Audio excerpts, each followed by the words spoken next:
as we continue to digest and really be excited about Ohio State being 1-0 after they beat the Irish of Notre Dame over the weekend, many people might be wondering, because I know I am, what is Ryan Day thinking right now after the Buckeyes won Saturday night? Well, he recently talked to the media. We'll discuss what he had to say today on Locked on Buckeyes.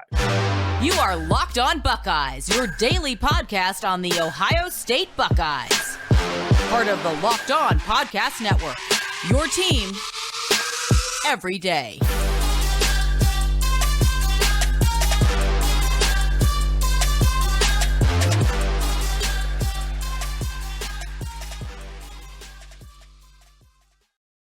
What is up, Buckeye fans? Welcome back to another episode of Locked on Buckeyes for the Locked On Podcast Network. I'm your host, Jay Stevens, also the host of the Jay Stevens Podcast. It is Wednesday, September 7th in the year 2022, and I'd like to thank LinkedIn Jobs for being the official college football recruiting sponsor across the Locked On College Network. LinkedIn Jobs helps you find the candidates you want to talk to faster. Post your job for free at linkedin.com/lockedoncollege. Terms and conditions apply. I would also like to thank you for making Locked on Buckeyes your first listen or first watch of every single day. On today's episode, we will talk about Ohio State's contingency plans for a couple players who might have to miss this week's game, and a little game of stock up and stock down. But before we get to any of that, anytime Ryan Day gets behind the podium, there are a lot of things that will come out.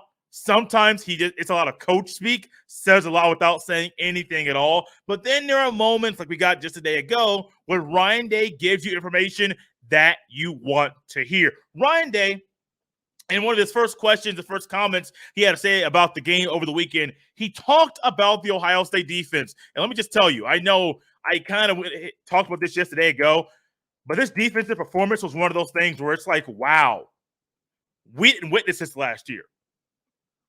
I was not sure if this was going to come up this year at all. And for the Buckeyes to see this right now in week one, that's something that everybody can build upon. You can be excited about it as a fan saying, regardless of what the coach says, or we're going to get to what Ryan Day had to say here in a minute, I can be excited because this defense looks different. And if they're playing like that in week one, imagine how good they'll be in week 4 or week 5 or week 8 or week 10 or week 12. That was a great teaser or appetizer for things to come down the road. But Ryan Day had this to say about the Buckeyes defense over the weekend, quote, "It was the start we were looking for sure," end quote. And I agree. You want to start the season off in that way.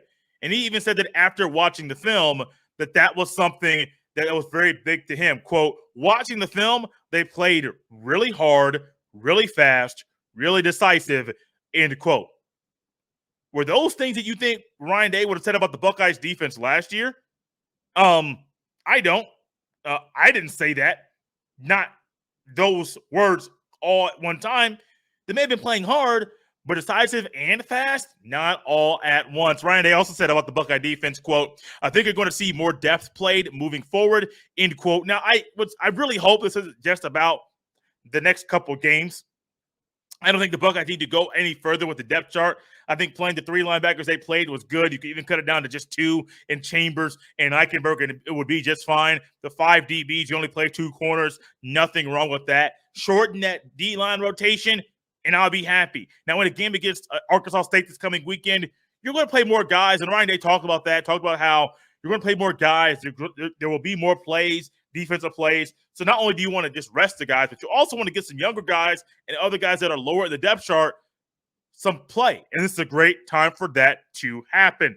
Ryan Day said about the competitive stamina of the team, quote, "It showed up in the fourth quarter," end quote.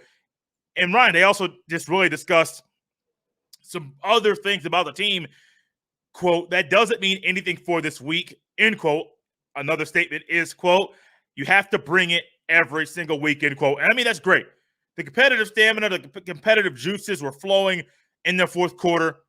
But also, You have to bring it every single week. On Josh Proctor, who got pulled after missing a tackle on the first play for the Buckeyes. Ryan Day had this to say. I think it's very, very important. He said this now, quote, "We're going to need Josh. Josh is going to play a lot for us moving forward," end quote. Now, I really wonder in that moment, because I even asked somebody where I was watching the game, I said, did Josh Proctor get hurt?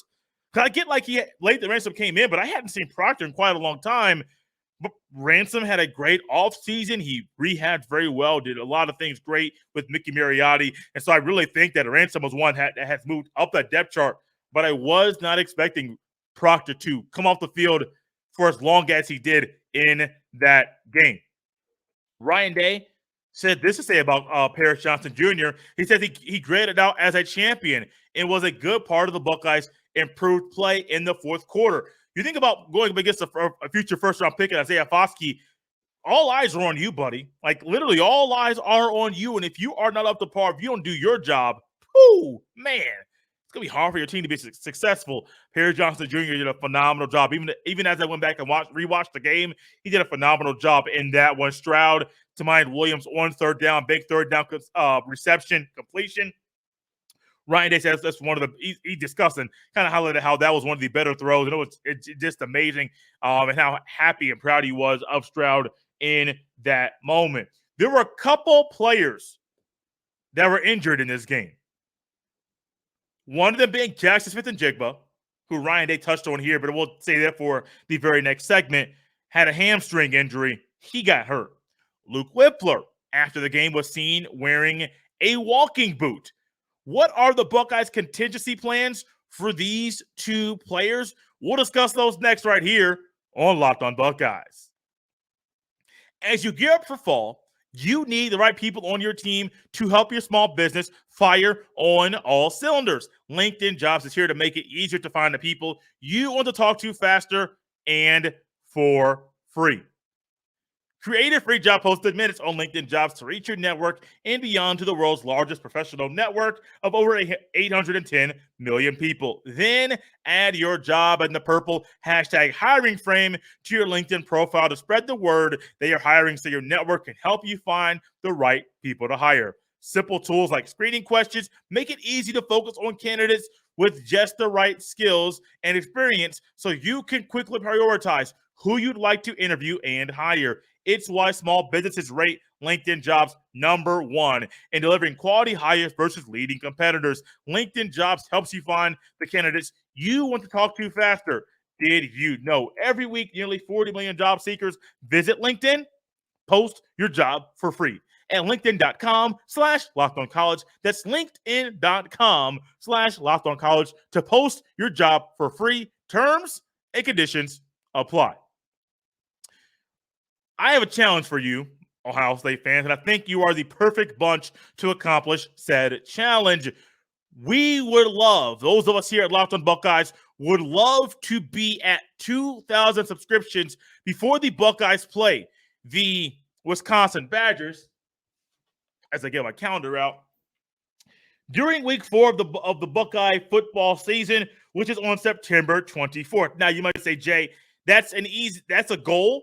Should we go ahead and accomplish that goal if we're not there yet? Absolutely. Go to YouTube. Subscribe to Locked on Buckeyes. Also hit that bell so you're notified every time a new video goes live. Help us accomplish this goal. It's an achievable goal, but only a goal we can accomplish with you and with your help. So Ryan, they also talked about and also discussed possible contingency plans if a couple players cannot play in the upcoming game against Arkansas State. Now, we all saw Jackson Smith-Njigba go down with a hamstring injury. He went out, came back in, went out. So I'm a little disgruntled and a little upset on the sidelines. Not disgruntled with anything that happened as far as like coaching things that came at him or things like that, but simply he don't want to miss any football games, man. And I don't blame him for not wanting to miss any football games. Football's fun. It's why he came to Ohio State. And an injury that keeps you off the field, as someone that's had to miss some time due to injury, it's not fun. It's not fun at all. But Jackson Smith-Njigba is one that we all saw. But Luke Whippler, after the game, had a walking boot on his foot. Now, you may say, Jay, where did that come from? Now, Ohio State at the school, they don't really give out a whole lot of information about injuries. Of course, some national reporters will get some information. There was the hamstring injury was put out there by, I believe his name's Chris Hummer, a national writer for 24/7 Sports, ended up covering college football. He covers college football, ended up getting that and then tweeting that out. And then someone, I believe from Bucknuts or another publication, don't quote me on who confirmed it, but they confirmed that report was first reported by Chris Hummer. So Whippler's in a walking boot, and Jigba has a hamstring injury.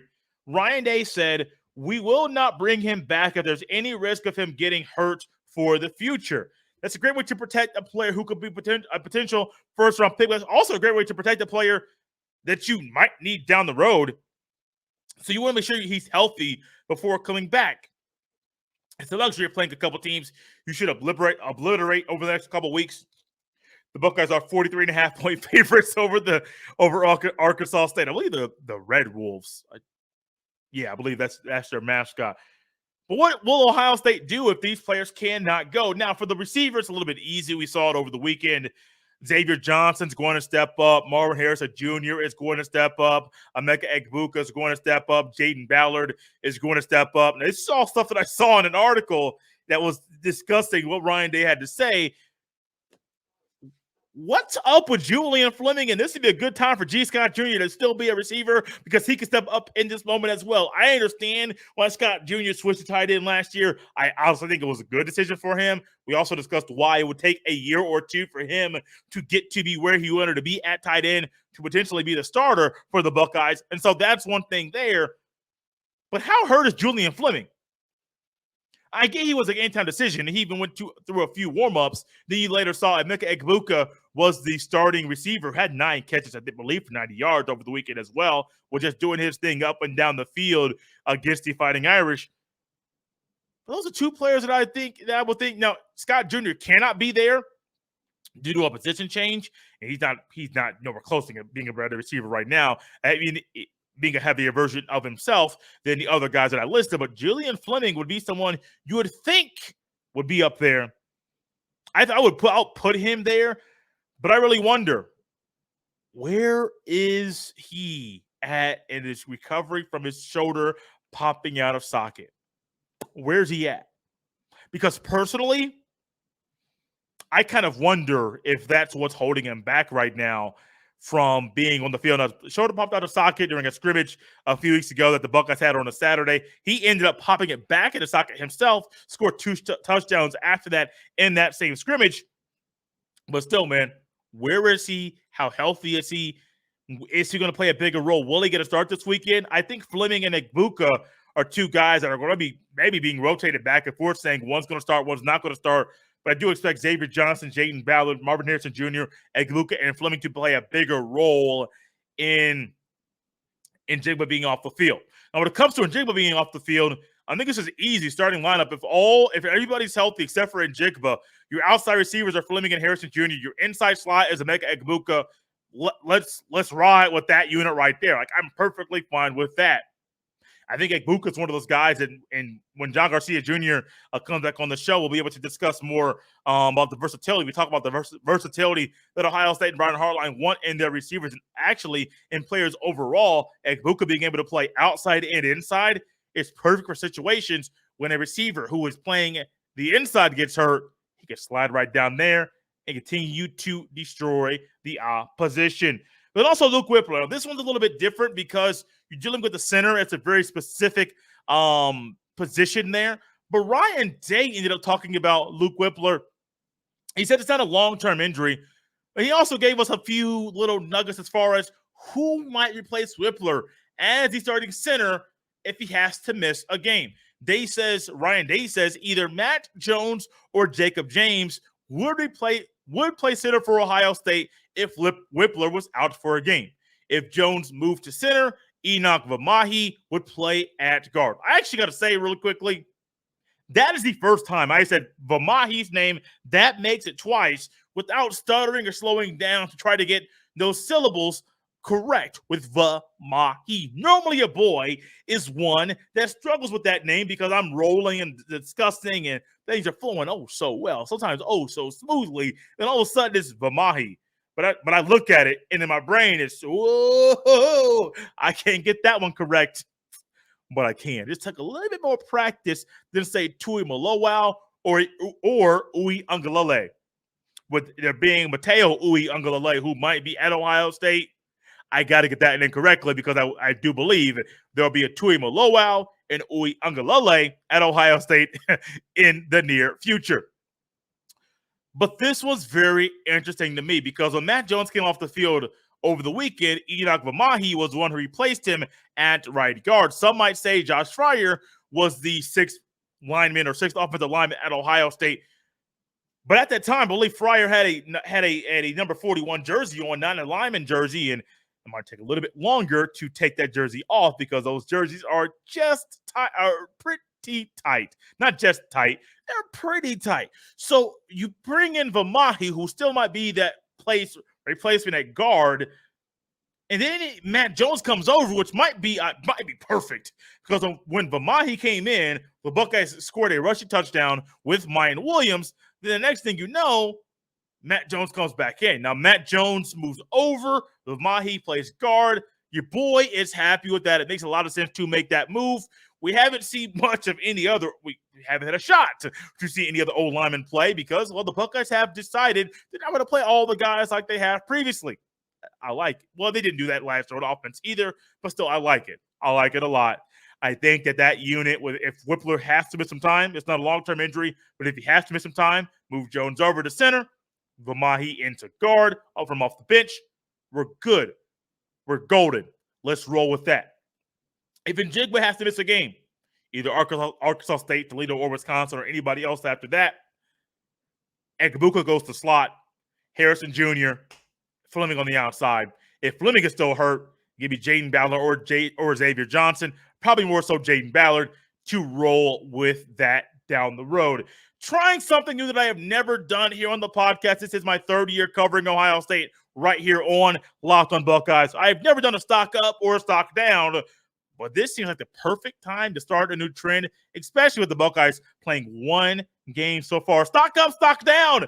Who's on the list? Who has the stock go up? Who had to go down? We'll discuss that next right here on Locked on Buckeyes.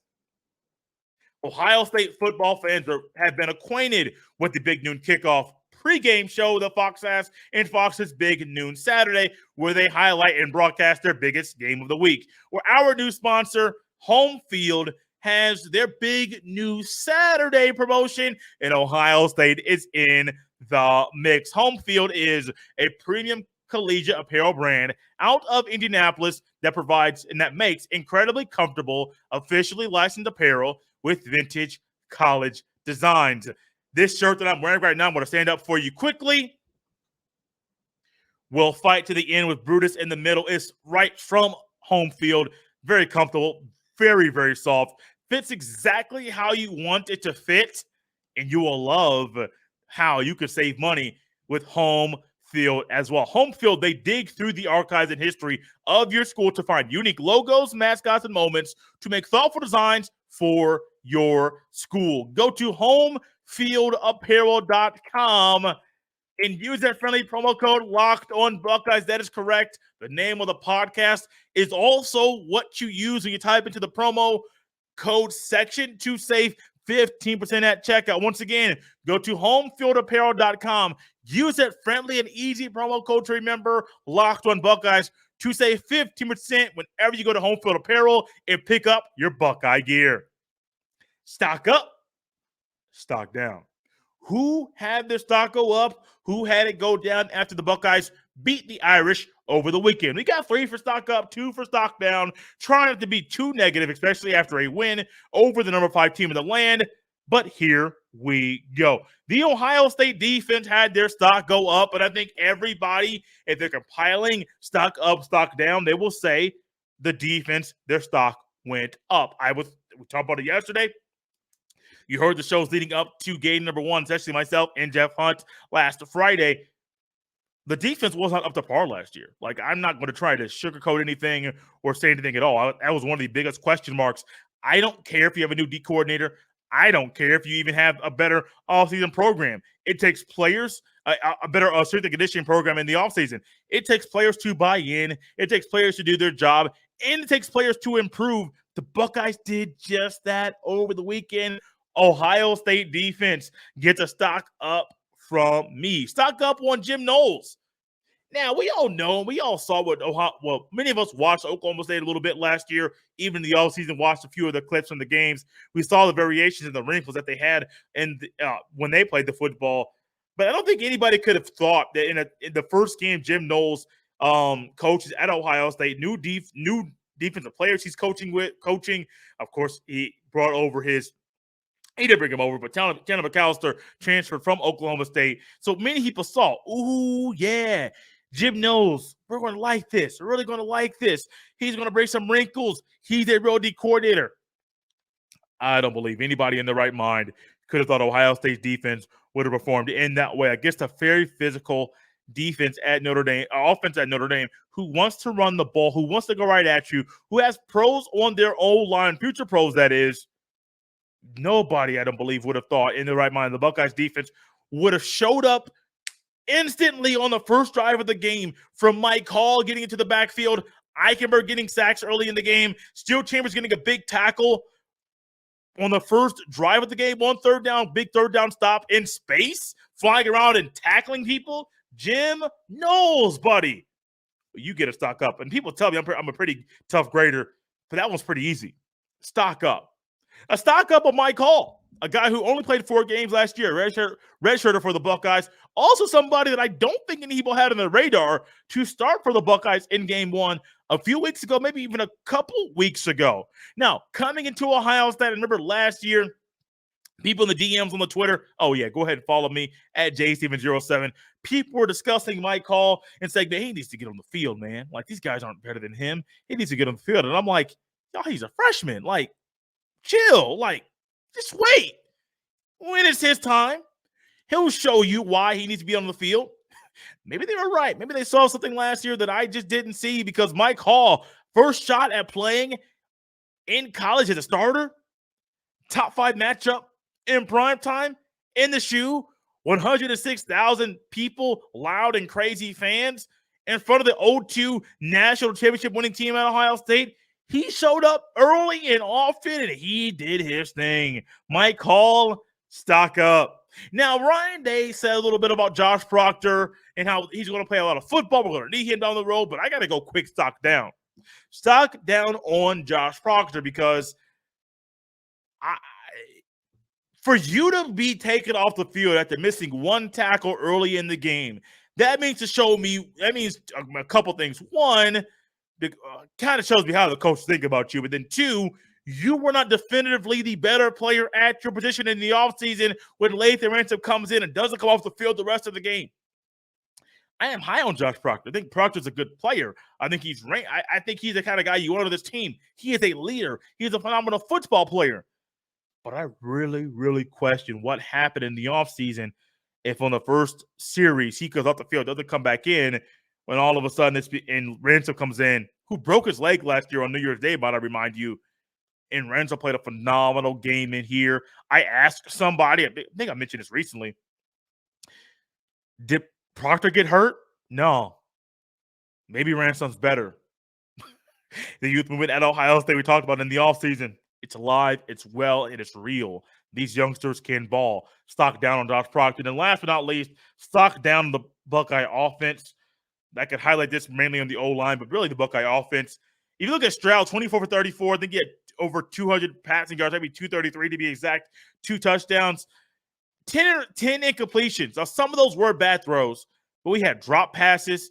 We had really good defense by Notre Dame. The 2-eye safety look that they were providing really gave Ohio State some issues earlier before Stroud really figured out how to move the ball down the field in the air. But it's in the offense, it also goes to play calling. It's not just for the players on the field, but also to the players that, not the players, the coaches on the sidelines. Because there were some times certain plays should have been called and certain plays should not have been called, where just the play calling seemed a little odd in the first half. Blocking wasn't all the way there, had a sack early in the game, which caused me to throw literally this hat that I'm wearing, throw it to to the ground in disgust. And my friend behind me said, you needed that. Because I was so nervous going into this game. I had a little pent-up energy. And I just need to release something. And the moment I released it, I kind of relaxed and was like, okay, cool. We're in game mode. Let's go. But the Buckeye offense struggled early. Didn't really run the ball somewhat successfully, but the coaches didn't stick with the run. Confusing. Stock down on the Buckeye offense. Luckily, Arkansas State this week. Will the Buckeyes cover the spread? We'll discuss that on Friday. I'm leaning no, but crazier things have happened, guys. You can follow me on Twitter at jstevens07. You can send all of your emails to jstevens317 at gmail.com. Remember, guys, a little challenge to you. Get this. Help us reach 2,000 subscriptions on YouTube. Just search Locked On Buckeyes on YouTube. Hit that subscribe button to help us accomplish our goal. There have been numerous shows, Locked On College shows, Locked On Florida, Locked On Gators, and others that have recently hit their subscription goals of 2,000 subscriptions or more. Don't let the Buckeyes be behind. Let's help us hit this goal right now. Thanks again, guys, for making Locked On Buckeyes your first listen every day. Now, for a second listen, go check out the Ultimate Pro Football Preview 2022, an 8-episode extravaganza to get you ready for the NFL season. The local team experts of the Locked On Podcast Network, plus a betting angle from Lee Sterling of Locked On Bets, all combining into one ultimate NFL preview. Search for Ultimate Pro Football Preview 2022 on your Odyssey app, YouTube, or wherever you get your fine podcast.